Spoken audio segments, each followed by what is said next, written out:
An important component to measure any boat is the rig plan, which includes the mast, the boom, and how the two are positioned relative to each other and to the boat, since this is the framework that supports the sails. For measuring a mast, it is ideal to measure when it is out of the boat and horizontal on supports. Use a 30-meter reel of steel or vinyl-covered steel measuring tape. Also keep on hand a shorter measuring tape or folding ruler, a set of calipers large enough to measure the mast sections, and a log sheet to record all measurements. To prepare the mast for measuring, make sure the halyards are removed and replaced with small tag lines so that halyard weight is not part of the measurement. When using metric units, all rig measurements should be taken to the nearest millimeter. The shrouds, headstay, backstay, running backstays, check stays, and inner forestay, if applicable, should all be secured and pulled taut toward the bottom of the spar. Instrument displays and their brackets may be left attached during measurement, as can any antennas and electronic or analog wind indicators installed at the masthead. Take note of the mast construction material, the number of spreader pairs, runner and jumper pairs, and standing rigging material, such as composites or steel rod.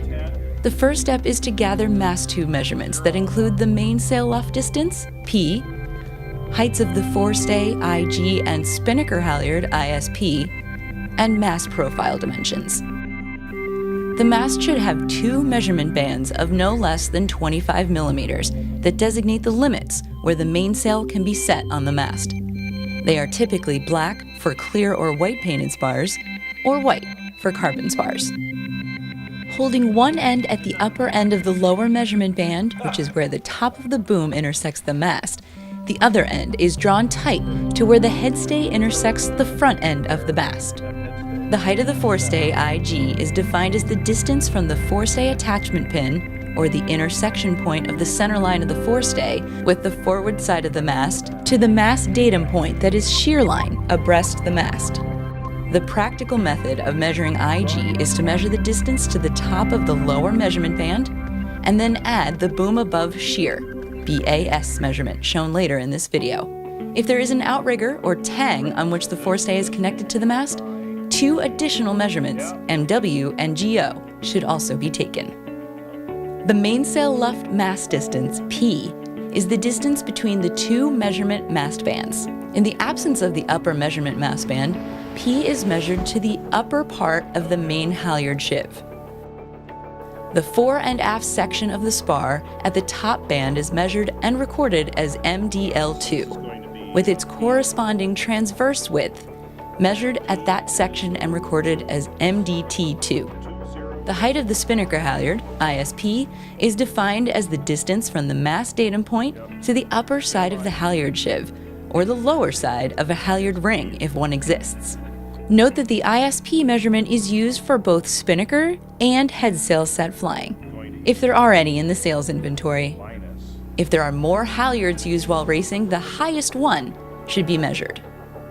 If the mast is tapered, the taper length should be measured as the distance from the bottom of the top measurement band to the point at which the mast profile starts to taper. Are you at 0? Yeah. To locate the lower measurement band of the mast, the boom should be made level and this line extended forward to where it intersects the mast.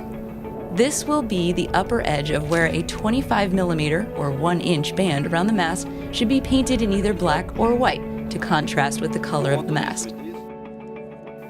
At the bottom band, measure and record the fore and aft sections as MDL1, but remember to include any track that may be fixed to the aft side of the spar.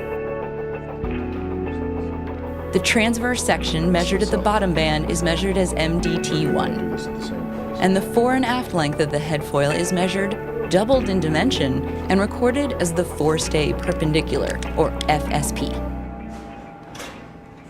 Mast weight, MWT, and the mast center of gravity, MCG, are not required measurements, but are always useful to get when the opportunity is available. To measure MWT, a calibrated scale is needed with the position of the lifting strap and the scale positioned at where the MCG will have the mast perfectly balanced. Repositioning of the strap is often needed to find the exact point where the mast and rigging hangs in a horizontal position without touching any supports or other objects.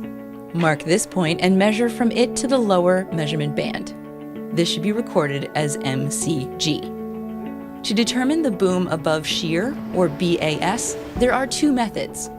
One is to hang a plumb line from the lifeline that will drop to the shear, then run the line across to the other lifeline, keeping the string taut and just touching the front of the mast. Then measure the distance perpendicular from the string to a point that is 45 degrees tangent at the shear. Record this for both sides and take the average of the two values. Next, measure the distance from the string to the top of the lower band on the mast. Add this to the previous value and record this sum as BAS.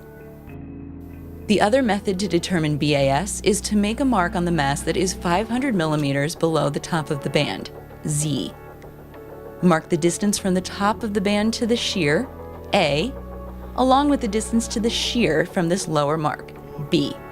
This is done on both port and starboard sides of the boat. Then plug those numbers into this equation to determine BAS. If applicable, the length of the bowsprit, called TPS, or tack point spinnaker, is determined by extending the bowsprit to its full length, placing the end of a measurement tape at the front of the mast, using a level to determine the vertical plane from the end of the sprit, and then arcing the tape to find the shortest length. Record this as TPS. The four-triangle base, J, is determined in a similar way, with the end of the tape placed at the front of the mast and the level placed where the headstay intersects the deck.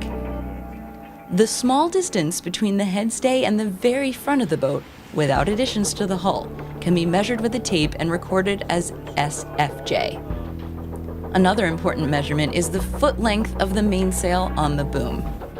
The 25 millimeter band shall be painted on the boom where the clew of the mainsail is not allowed past.